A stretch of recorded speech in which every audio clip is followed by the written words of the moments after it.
Hello guys, अस्सलाम वालेकुम। आप देख रहे हैं फुलीफाई वर्ल्ड यूट्यूब चैनल। मैं हूं फरहान अली। गाइस, आज हम बात करेंगे ग्री के एयर कंडीशनर में जो एरर H3 हमारे इंडोर के डिस्प्ले स्क्रीन पर शो होता है। तो गाइस, हमारे ये एयर कंडीशनर में किस पार्ट्स के ख़राब या मिस हो जाने की वजह से ये एरर हमारे इंडोर की डिस्प्ले पर शो होता है। तो गाइस, वीडियो को शुरू करने से पहले मेरी तमाम फ्रेंड्स से दरख्वास्त है कि अगर आप मेरे चैनल पर न्यू हो तो मेरे चैनल को सब्सक्राइब करें, लाइक करें और शेयर करें।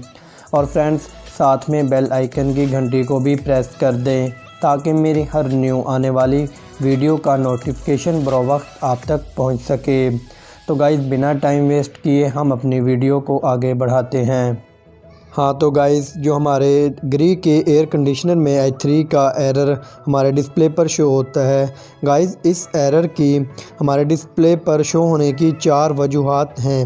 अगर इनमें से एक भी मिसिंग होगी तो ये एरर शो करेगा। तो गाइस, आपको इन चारों फॉल्ट्स को ट्रेस करना होगा कि इनमें क्या फॉल्ट्स है और उसे सॉल्व करना होगा, तो ही ये हमारा एरर ख़त्म हो पाएगा। हाँ, तो गाइस, सबसे पहले आप इसकी हीटिंग को चेक करेंगे। तो गाइस, आप इसकी जो कंडेंसर के आगे फ़ैन मोटर लगी हुई है, तो गाइस आप इसे देखें क्या ये अपनी पूरी स्पीड से वर्क कर रही है। अगर ये लो हो या इसके कैपेसिटर में फ़ॉल्ट हो, ये पूरे अपनी स्पीड से ना चल पा रही हो, तो भी हमारे कंप्रेशर के एम्पेयर बढ़ जाएंगे। जब इसकी हीटिंग पूरी अच्छे से बाहर ना निकल पाएगी तो भी हमारा कंप्रेशर हीट होगा।